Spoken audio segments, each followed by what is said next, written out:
강의사는 증시 각도기. 각도기. 네, 안녕하세요. 젊은 투자 증시나 침판 안지원입니다. 네, 안녕하십니까. 쉬운 투자 증시 각도기 곽상준 부활 주민 증시 각도기. 아싸.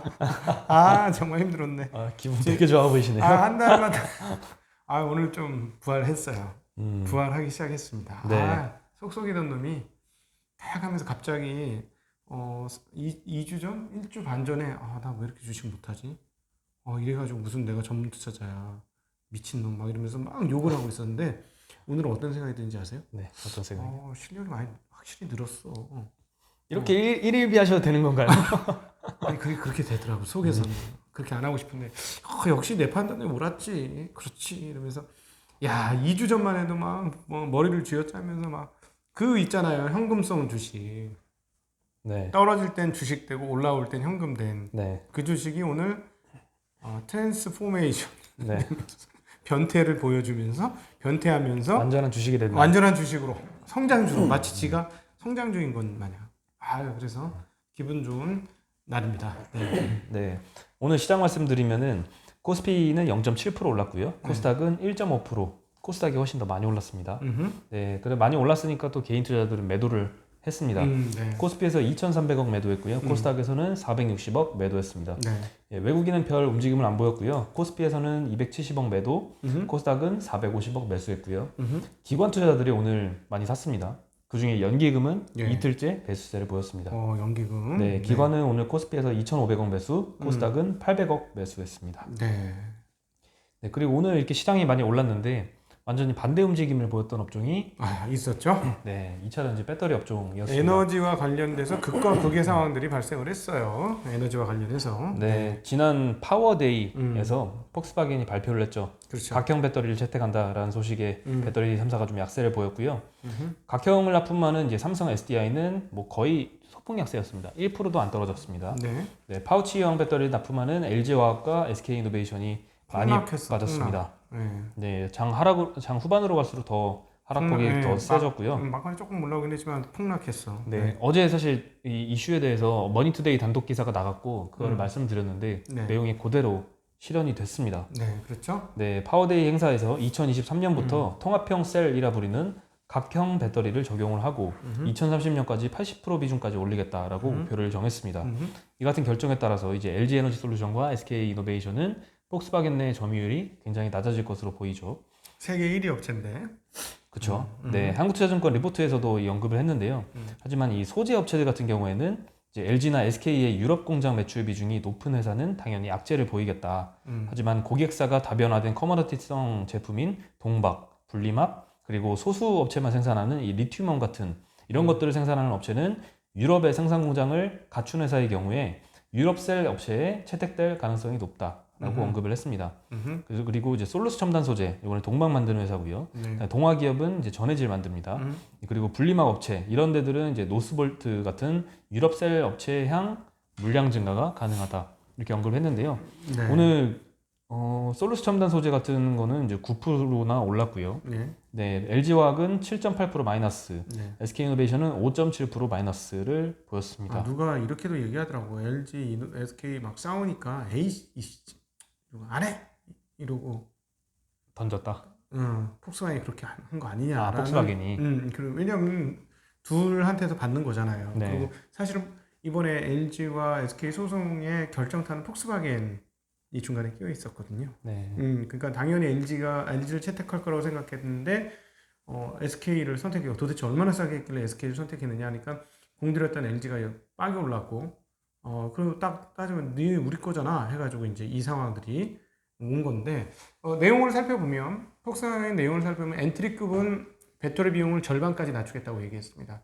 절반이요. 무슨 말이냐면 기존 우리가 쓰는 NCM이나 NCA나 이런 쪽으로 해서는 절반 못 낮추죠. 네. 그런 거 안 쓰겠다는 얘기예요. 그럼 결국 무슨 말이냐면 리튬 인산철, CATL 제품을 쓰겠다는 얘기가 되겠죠. 그리고 뭐 중국에서 엔트리급은 이제 제일 작은 차니까 당연히 중국에서 더 많이 팔려고 할 터이고 그럼 중국에서 나온 걸로 사서 좀 붙이겠다. 뭐 논리적으로 맞아요. 그래서 CATL은 안 떨어졌어요. 네. 오히려 좋았고 그 다음에 음극재는 인조 흑연 중심에서 실리콘 혼합을 통해 충전 속도와 주행 거리를 개선하겠다라고 얘기했어요. 이게 무슨 말이냐? 음극은 사실 항상 준비가 돼 있었어. 흑연으로. 근데 양극이 안 돼. 그래서 양극을 바꾼 게 뭐예요? 양극이 그 리튬이엄에다가 니켈을 넣고 그 안정화를 하기 위해서 뭐 망간이나 이런 걸 넣는 거잖아요. 그리고 니켈 뭐 양극재 혼합물들이 뭐 별개 다 들어가지, 무슨 지르코늄도 들어가고 뭐도 들어가고 막 많이 들어가잖아요. 네. 그렇게 해서 양극을 왕창 늘렸어요. 그랬더니 이제 또 음극이 모자라. 음극이 모자라서 음극을 늘리려고 하니까 흑연에 실리콘을 넣으면 돼요. 그러면 한 4배까지도 뻥튀기가 돼, 네. 규모가. 문제는 뭐냐면 이걸 많이 넣으면 실리콘이 깨져. 그래서 수명이 짧아져 가지고 이걸 잘 못 넣고 있는데, 지금 계속 시도를 하고 있습니다. 이 음극재 개발을 계속적으로 시도를 하고 있는 이런 상황인데, 이거는 당장에 안 돼. 이거를 통해서 우리가 할 수 있는 거는 이론적 얘기를 조금 하고 있구나, 하긴 할 것 같은데 그건 누구나 할 수 있는 얘기는 하고 있구나라는 거고요. 그 다음에 전고체가 이제 그 게임 챌린저가 된다고 하면서 그 퀀텀 스케이프 등을 통한 뭐 협업 뭐 이런 얘기도 또 좀 있는 것 같아요. 삼성 보고서에서 이런 얘기들을 했는데, 이것도 되게 먼 얘기예요. 네, 그렇죠. 그러면 이제 결국 이건 무슨 말이냐? 하겠다고는 했는데, 자체적으로 하겠다고는 했는데, 테슬라의 배터리 대회하고 뭐 이렇게 겉모양은 조금 비슷하다라고 보실 수 있어요. 그러나 실제로 이 자동차 회사들이 배터리 라인을 구축해서 세운다는 거 결코 쉬운 일은 아니고, 수율 안 나오고 2030년까지 정말 힘들 것이고, 그럼 2025년, 6년까지는 어떻게 할 건데? 라는 문제는 그대로 남아 있습니다. 그래서 시간이 지나면 이러면서 이제 정리는 될 건데, 초반에는 굉장히 충격을 많이 받았고 버릴 수도 있다는 생각에 더 많이 빠진 것 같습니다. 네. 이 투자하신 한국의 주주분들이 많을 것 같은데 어떻게 대처를 하셔야 될까요? 지금 뭐 그 가장 또 얘기 많은 게 이제 셀트팩 이런 거잖아요. 그건 이미 근데 얘기를 많이 했잖아요. 그 셀트팩은 저기서도 얘기했고, 그다음 아예 그냥 원팩은 애플도 얘기하고 있는 거니까 그런 상황인데, 제 생각에는 2024년까지 방법 없습니다. 어찌됐건 한국의 3사 캐파 증서된 걸 쓸 수밖에 없어요. 왜냐하면 아주 급격한 속도로 전기차 전환들이 이루어지고 있거든요. 생각보다 굉장히 빠르게. 그리고 폭스바겐도 굉장히 빠른 속도로 전기차를 바꾸겠다는 의지를 보여준 거고, 쫓기고 있다는 걸 보여줬어요. 그래서 일단 급해요. 그리고 또 최근에 우리 한국에서 아이오닉 5 3만 대 넘게 예약하지 않습니까? 네. 그러니까 만드는 쪽쪽 다 팔리는 이런 분위기 때문에 여기서 자리 못 잡으면 큰일 난다는 위기감들 분명히 자동차 업체들은 있을 겁니다. 그래서 지금 당분간은 현재의 그 배터리 생산 캐퍼 기준으로 봐서는 방법이 없어요. 예, 지금 잘 만들고 있는 회사들 거 그냥 써야 되고, 지금 이 얘기들은 최소한 3년에서 5년 후의 얘기입니다. 그렇죠. 예, 라인 까는데 1, 2년 걸리죠. 수율 잡는데 1, 2년 걸립니다. 그 사이에 전기차 안 만들면 모를까, 만들면 써야 돼요. 그러니까 일단 충격은 받았지만 3년 안에 바뀌는 사항들은 없다. 그런데 이제 5년 후 정도면 얘네들이 진짜 구체적으로 이렇게 자기네 공장 세우고 일괄 체제를 만들기 시작하면은 공급과의 문제들이 고민이 되기 시작하는 시점이 2025년 이후에 오겠죠. 그때는 얼마나 단가 경쟁력이 있는가가 결정을 해줄 겁니다. 네. 그 부분에서도 한국의 업체들은 경쟁력은 있어 보입니다. 네. 네. 얘는 못 쫓아와. 공장 만든다고 우린 못 쫓아온다고. 쉽긴 쉽지. 다른 거보다 반도체보단 쉬워요. 쉬운데 안 돼. 네. 네. 그리고 오늘 한국전력이 7년 만에 전기요금을 올릴 가능성이 있어 보입니다. 22일에 2분기 전기요금 발표를 하는데요. 네. 지난 12월에 연료비 연동제라는 걸 도입을 했습니다. 도입을 했었죠? 네, 이게 뭐냐면 3개월 단위로 석유, LNG, 석탄 수입 가격 등락에 따라서 전기요금을 인상하거나 인하할 수 있는 제도입니다. 네. 지난 1분기에는 전기료를 3% 인하했습니다. 하지만 올해 1, 2월, 3월 달까지 이제 연료비 상승을 감안했을 때 2분기 전기요금은 3% 이내의 소폭 인상이 예상이 되고요. 다만 2013년 11월 이후에 7년 4개월 만에 인상이라는 데 상징성이 있어 보입니다. 네, 한전은 2013년 4월에 4% 인상을 했었던 적이 있고요. 11월에 5.4% 인상을 했었습니다. 네. 그리고 이번에 인상하면 진짜 7년 7년 만입니다. 만에. 네. 자, 7년 만이라는 게 의미가 상당히 있는 것이고요. 외국인들이 미치려고 하거든요. 힌트는 여기까지만 드리겠습니다. 네, 그간에 사실 뭐 외국인을 포함해서 주주분들이 고생을 많이 했는데 그만큼 디스카운트를 받았던 이유 중에 하나가 이거였잖아요. 이거였죠. 네, 그게 이제 핵심적인 내용이죠. 해소가 뭐 됐다고 지금 볼 수 있네요. 외국인 주주들 열받아서 지금 죽을라 그러거든요. 한국전력 관련해서는 가만 안 있겠다 이런 상황입니다. 네. 힌트는 여기까지만 드리겠습니다. 네. 아시는 분은 댓글, 제가 어떤 힌트를 드린 건지 아시는 분은 댓글로 달아서 우리 청취자분들이 그 댓글을 보고 해석할 수 있도록 하시면 좋겠습니다. 여기까지만. 네. 구독자 얘기가 나왔으니까 나중에 할까? 지금 할까요? 네. 마지막에 제가 말씀드리겠습니다. 네네네. 네. 그리고 한국의 가치 투자자 1세대라고 불릴 수 있는 1세대죠? 네. 주식농부 박영옥 스마트인컴 대표가 조광피역에 오랜 투자를 하셨거든요. 15년 동안 투자를 해왔는데 이분도 대단해. 네, 2대 주주입니다, 지금. 근데 주주 제한을 했습니다. 네. 회사가 이제 46%를 자사주를 갖고 있거든요. 네. 이거를 전량 소각하자. 그리고 현금 배당 늘리자. 이런 주주 제한을 했고요. 만약에 이 47%나 되는 자사주가 소각된다면 주주 입장에서는 굉장한 굉장한이 아니고요. 천지개벽합니다. 그렇죠. 거의 더블이죠. 네, 바로 네. 주가 더블 납니다. 네. 네. 네, 이 외에도 근데 좀 특이했던 거는 장기 근속한 임직원을 위해서 스톡 옵션을 주자. 이런 제안도 포함시켰습니다. 네. 주주 제안서를 통해서 장기 근속 임직원에 대한 충분한 보상이 부족한 반면 지배주주는 과도한 보수를 받고 있다. 그래서 임직원 사기가 크게 저하되어 있다는 사실이 안타깝다라고 언급을 했고요. 스톡 옵션 제도 도입에 따른 일부 지분 희석은 주주로서 감수하겠다라고 언급을 했습니다. 박영욱 대표는 지금 2대 주주로 지분 14%를 보유하고 있고요. 1대 주주 및 특수관계인이 26%를 보유하고 있습니다. 네. 그리고 이 자사주가 굉장히 많으니까 그 나머지 주주들은 이제 13%입니다. 밖에 안 돼요. 얼마 안 돼요. 그래서 이 나머지 주주들이 온 힘을 다 합해서 박영욱 대표한테 의결권을 몰아줬을 때 이게 실현이 가능해 보입니다. 그래서 사실 가능성이 그렇게 1대 주주가 반대한다면 이게 통과될 가능성은 좀 낮다고 볼 수 있죠. 자사주도 그렇게 할 거. 자사주는 의결권이 없죠. 없으니까요. 예. 네네. 그래서 참 가능성이 낮아 보이고 오늘 주가도 크게 안 올랐거든요. 2%대 상승밖에 안 보여서 이 가능성을 시장도 낮게 보고 있긴 한데 만약에 통과가 된다면 엄청난 뭐 천지개벽이 맞죠. 그리고 이 이 조광피역 회사는 굉장히 특이합니다. 회사가 투자를 굉장히 잘하는 투자 회사 같은 느낌이에요. 약간 버크셔처럼 투자를 하는데 버크셔 주식도 갖고 있습니다. 네. 작년 3분기 기준으로 말씀드리면 버크셔 주식 930억치 갖고 있고요. 애플 400억 갖고 있고요. S&P 500 ETF 22억 갖고 있고요. 이렇게 해외 주식들이 있고 국내 주식은 뭐 포스코, 광주신세계, 삼양통상 등 여러 곳에 투자를 해서 국내외 주식을 다 합하면 총 지분 가치가 1,900억입니다. 시총이 3,700억이거든요. 근데 이 상장 주식 갖고 있는 게 1,900억이고요. 이거는 게다가 작년 3분기 기준이라서 새로 업데이트하면 그간에 버크셔만 일단 한 100억이 넘게 올랐고요. 네. 애플도 좀 더 뛰었죠. 네. 그래서 사실 이것과 고려를 했을 때 자사주 소각되면은 주가 상승 업사이드는 굉장히 클 것 같습니다. 이분 한 맺힌 분이에요. 저하고도 전화 통화하는데 이걸 가지고 20분도 넘게 말씀하시더라고요. 한국의 주주 제도 이렇게 되면 안 된다 하면서 피를 토하시더라고요. 네, 피를 토하시면서 얼마나 십몇 년이면 이해도 돼. 15년이요. 얼마나 답답하시겠어. 찐 지금. 주주입니다. 네네. 근데 15년을 보유하셨으면 좀 인정은 해드려야 될 것 같아요. 단순히 그럼요. 주가를 띄우기 위해서 이런 말을 여기서 주가를 띄우고 빠져나간다고 해도 15년, 16년을 갖고 있었으니까 이거 사줄 사람이 없어요. 빠져나갈 수도 없어요. 아 그렇구나. 네, 빠져나갈 수가 없어요. 물렸네.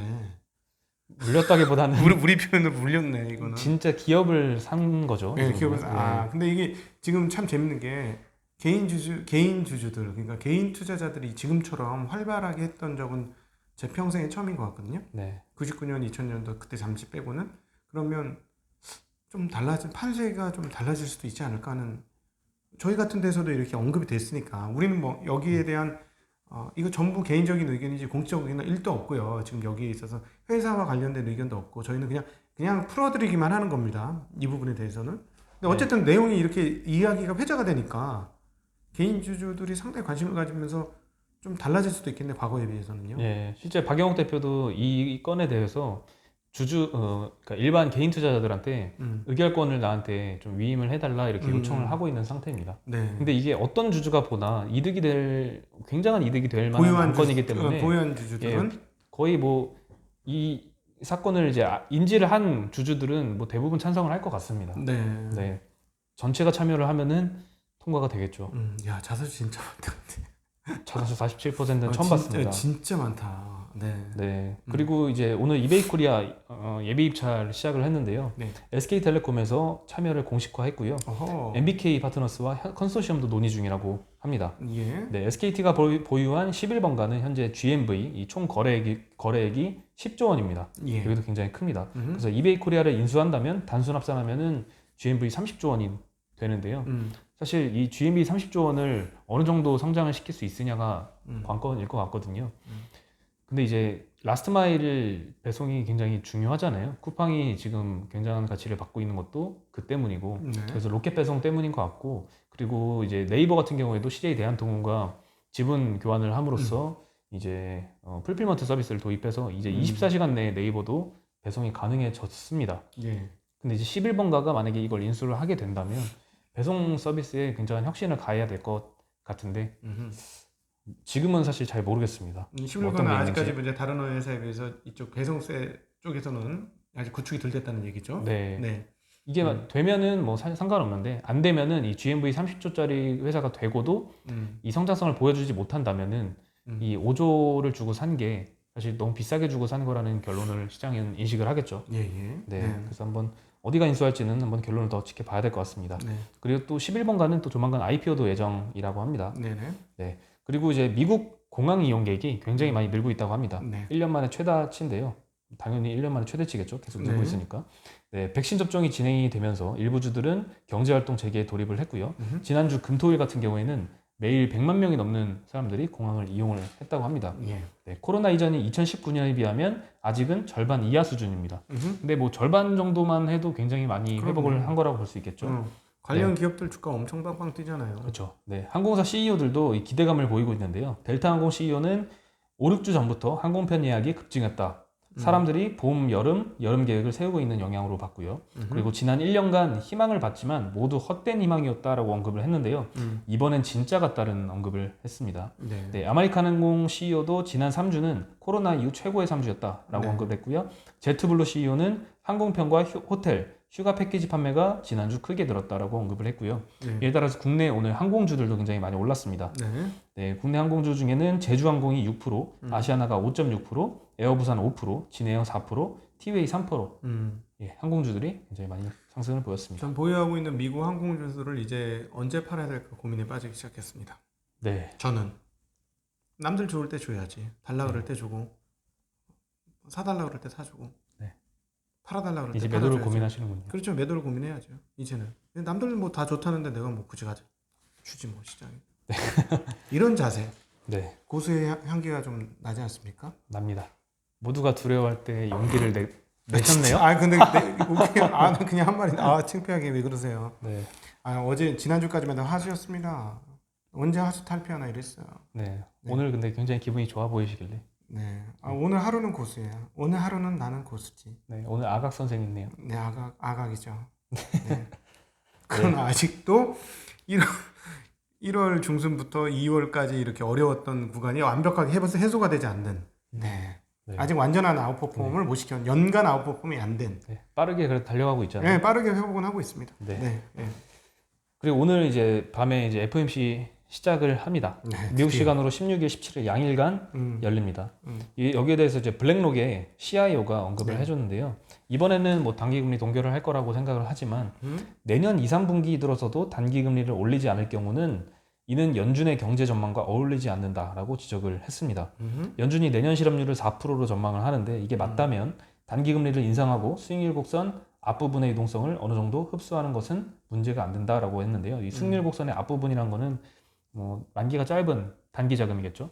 네, 그래서 뭐 단기금리 기준금리를 뭐 올릴 거다. 뭐 이런 쉽게 얘기하면 이렇게 해석을 할 수 있을 것 같고요.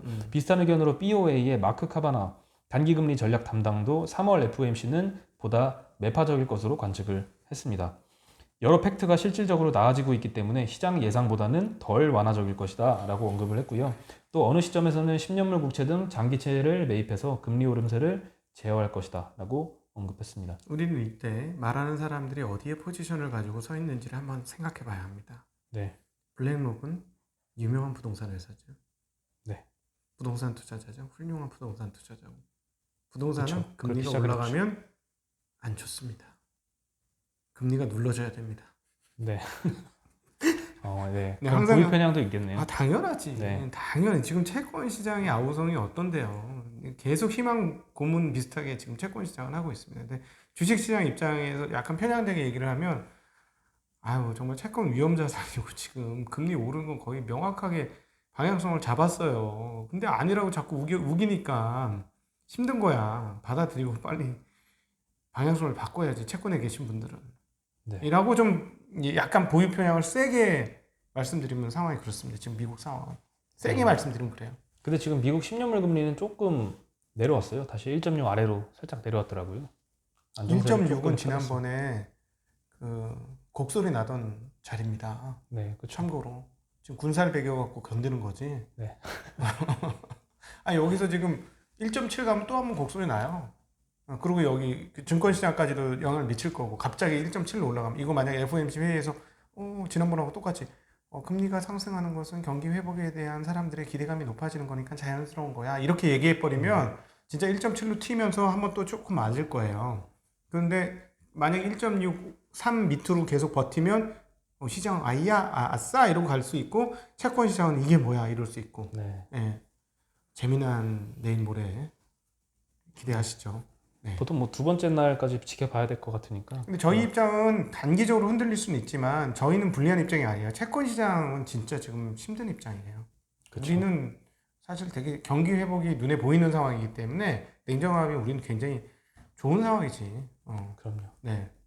네. 그리고 제가 가야지 하면서 기다리는 곳인데요. 더 현대 서울에서 이제 100만 명이 다녀가는데 확진자가 계속 나오고 있습니다. 그래서 불안합니다. 오 딱 마이 가야 갓. 되는데 지난 28일에 매장 근무자 한 명이 확진 받은 데 이어서 어제도 다른 근무자 한 명이 지난 8일에 확진 판정을 받았다는 사실이 알려졌다고 합니다.